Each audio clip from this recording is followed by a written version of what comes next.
Alright everyone, welcome back to World of Warplanes. This time we'll be taking a look at the Tier 8 German Multirole, the BVP-210, also known as the Tier 8 batwing, because it is a very funky looking design, and I love it. I love wacky, weird, wild, never would have worked designs, and I think they look really cool. But anyway, so that's probably part of the reason I kind of like this plane. But yes, and also it's kind of weird. They put the kill markings on the engine, or not the engine, but like the wing. I don't know. It's kind of weird.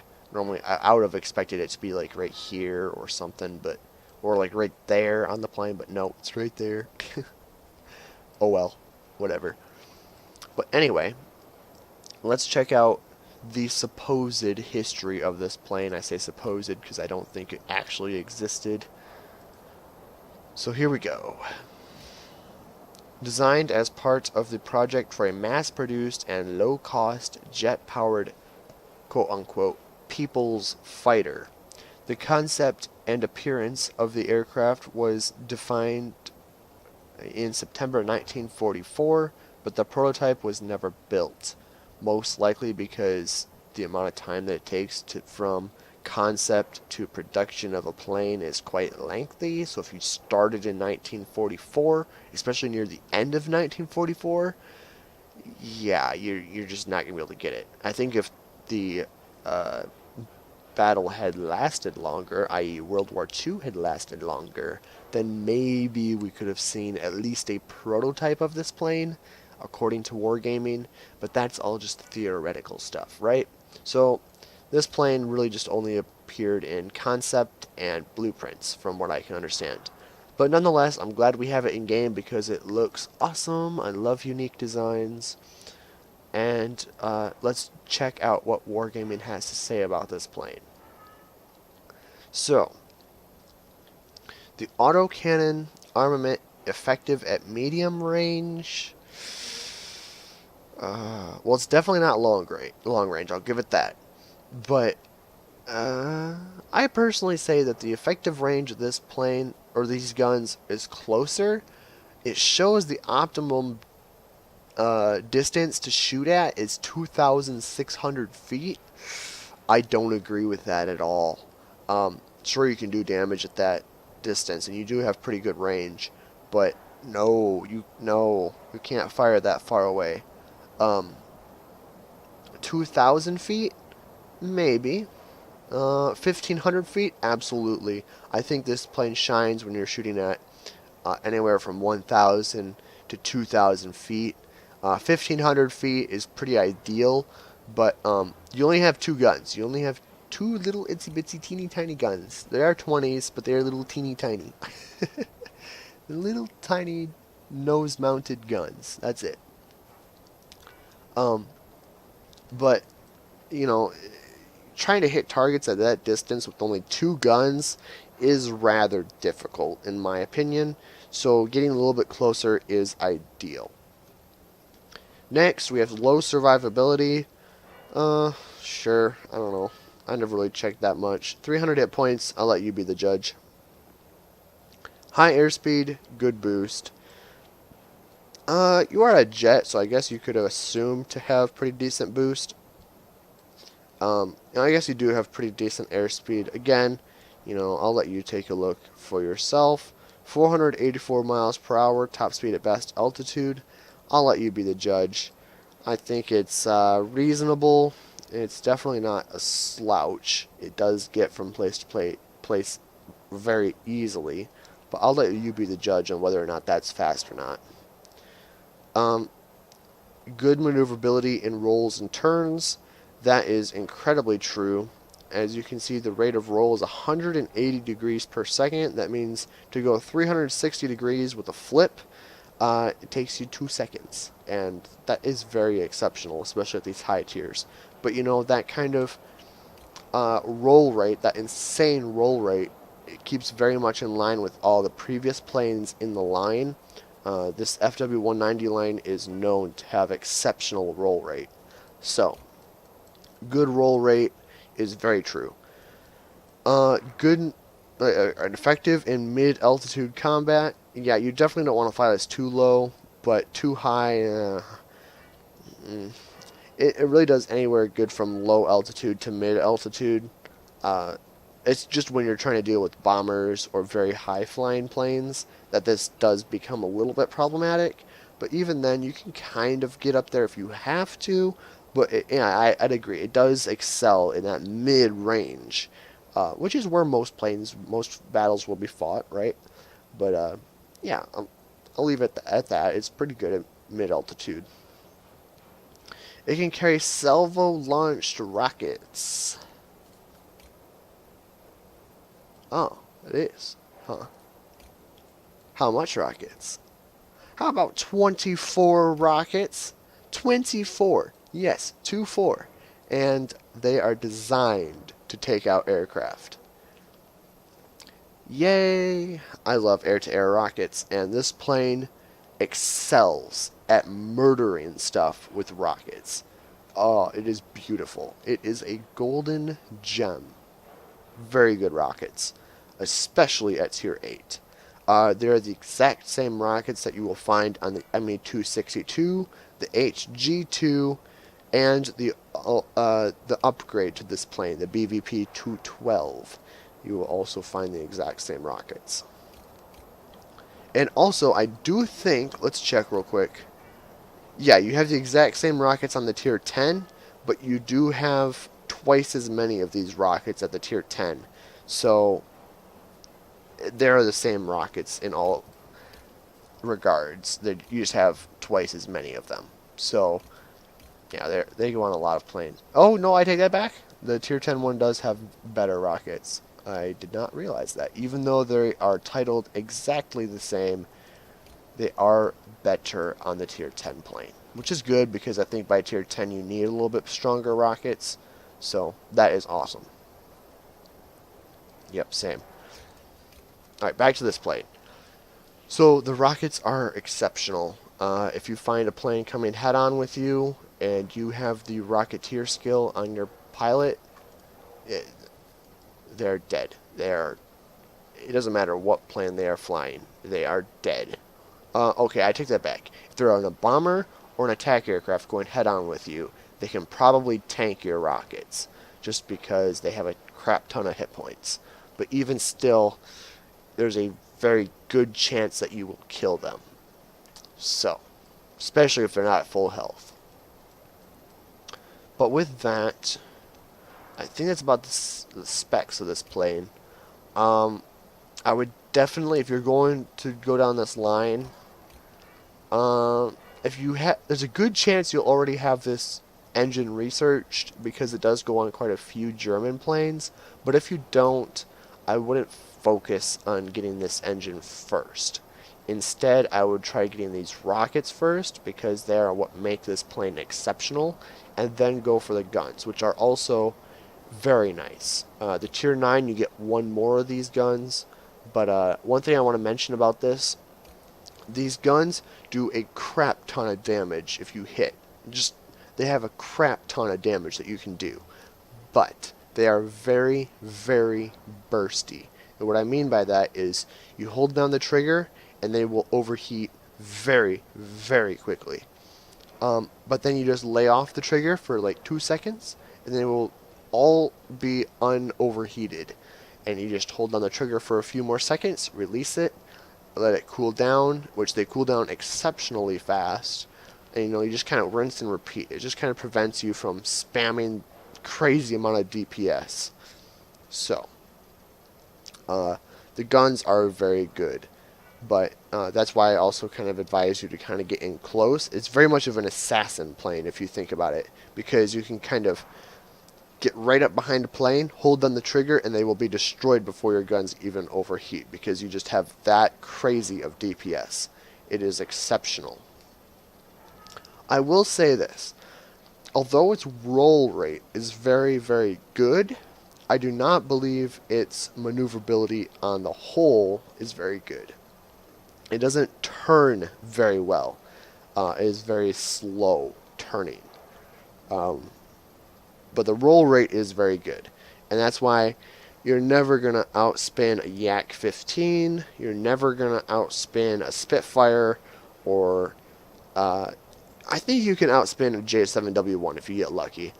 But, you know, I'm not saying you have terrible maneuverability, you just don't have exceptional maneuverability. And if you've played through this line up to the batwing, you very well better have gotten used to terrible maneuverability, because all the planes leading up to this plane have trash for maneuverability. They have great roll rate, don't get me wrong, they have amazing roll rate, but roll rate can only get you so far if you don't have the turn and burn maneuverability. And I don't think this plane has that. But with that being said, let's jump into the service. I don't have universal because I flew this plane before I really put universal on all my planes, but, you know, do whatever fits you, whatever your economy requires. No fire extinguisher, that's very typical. You guys probably can guess that by now. Equipment modules, I went with gyroscopic gun sight for increased accuracy. This was free, so that's why I put it on. And this was also free, which is why I put it on. Increased accuracy to bombs and rockets by 50%. Yeah, if you really want to get kills with your air-to-air rockets, go ahead and put this on. You will be hitting a lot of rockets if you put this on. You won't be missing many. So if you really want that, go for it. Otherwise, if you don't want these two, I want to stress you do want gyroscopic gun sight, because I always put gyroscopic gun sight on my planes.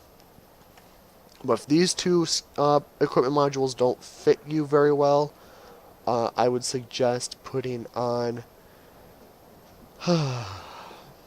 probably increased maneuverability, just to give you that little bit of an edge. It won't be a substantial increase, but you are a multi-role, and I think that would help. But I do think this ordnance delivery sight would be very, very good for this plane. So the only one I would replace it with is the engine tuning. So I guess I would put maybe lightweight airframe on, because it's 3% to maneuverability in all axes. This is just in turns. So put lightweight airframe on instead of the engine tuning, and you should be good. That seems like a pretty solid equipment lineup for this plane, which is kind of weird because I don't normally advise ordnance delivery sight. But in this plane, I think it would work very well. Paint shop, I think you guys can already tell, but there is unfortunately no free gift paint scheme, which also means you can't put your beta sticker on there. That drives me so crazy. As for pilot skills, well, my pilot's in the tier 9 because this is kind of an old replay. So let's jump over to my batwing at tier 9 and see what skills I have. Come on, load up. So in this plane, I almost suggest doing expert rocketeer first. And why? Because you have air-to-air rockets. This significantly increases chance of directly hitting an aircraft with rockets. You have this maxed or coupled with your bomb ordnance delivery sight, which increases accuracy of bombs and rockets. You really will be hitting a lot of your 24 rockets at air targets, and there are very, very few times that a plane will escape with its life. So do that. Then I would go for Marksman 1 and Marksman 2. But as you can see, I'm missing my another skill point, so I can't put it on there, and I don't want to waste it, so I put it on Aerodynamics Expert because my Tier 9 is set up a little bit differently. But yes, Expert Rocketeer, Marksman 1, Marksman 2, I think you'll be set very well for this plane. Alright, jumping back to the Tier 8. I think that's about it, though. I don't think it has fantastic maneuverability. It has exceptional roll rate. The air-to-air rockets are what make it great. And these guns are very nice. They're very nice. It takes a little while to get used to because it's a different play style than most other planes. But once you do get used to it, it is very fun. With that being said, I think it's time to jump over to some gameplay. Alright, welcome back to the gameplay section. Spoiler warning, I do not get 20,000 personal points in this battle. I did have a battle where I had 20,000, but during that time where my computer had a crisis and I lost a lot of memory on my computer, that replay was lost. So this is the next best replay that I have. It's very close to 20k, but it's not quite 20k. So as you can see, first off, this is an asymmetrical map. We get 2 garrisons, the enemy gets 1 command center, and there's an airfield in the center.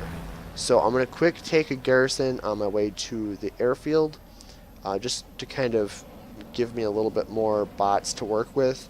If I can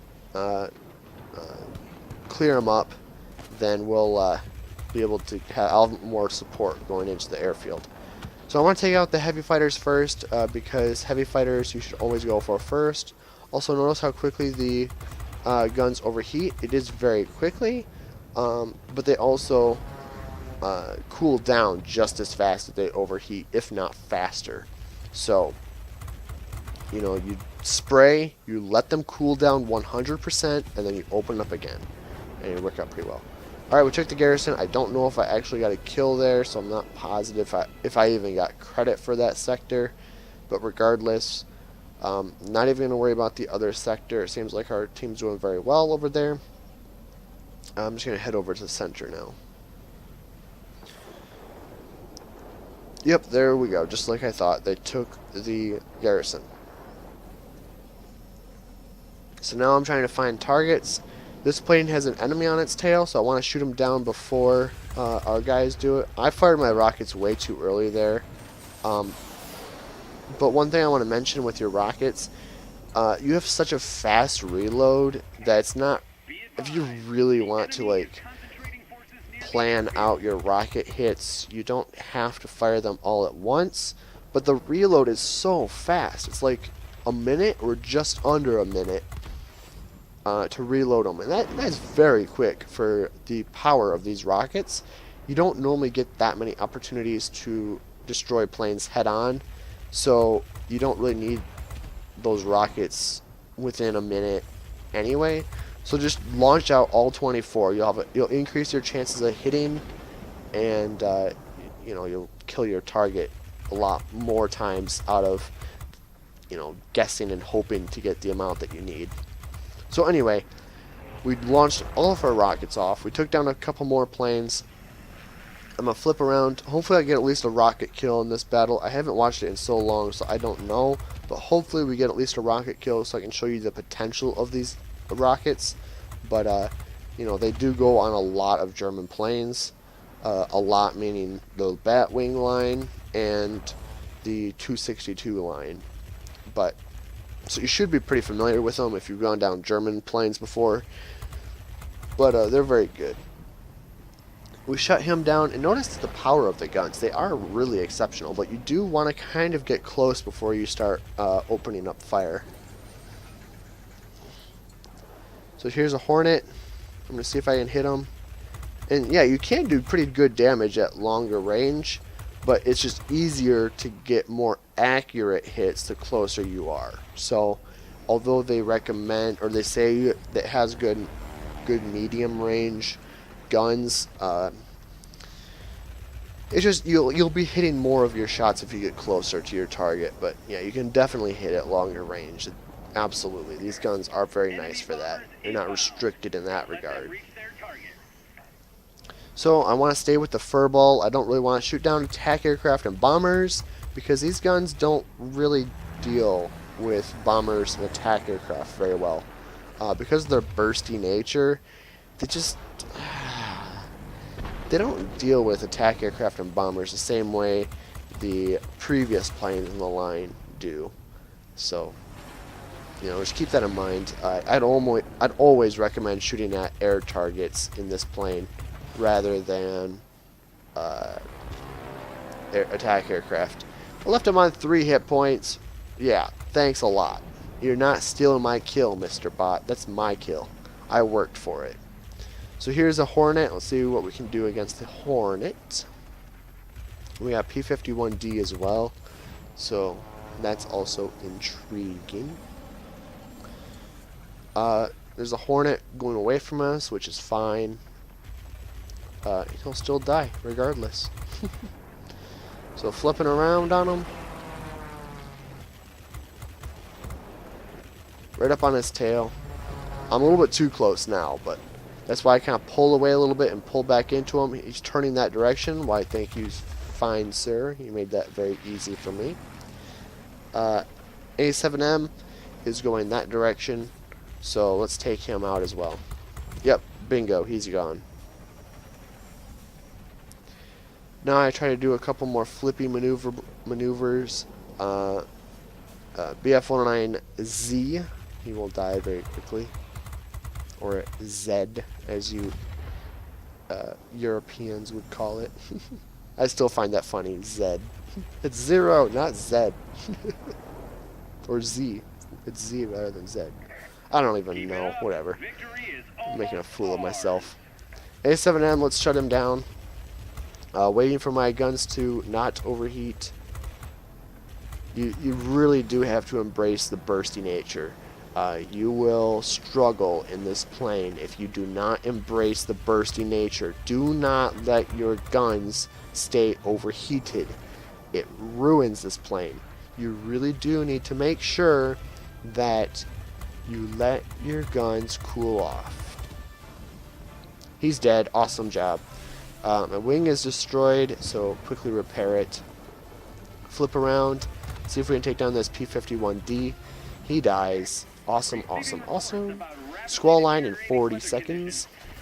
I need someone to go head on with me. I want an opportunity to use these rockets. I really do.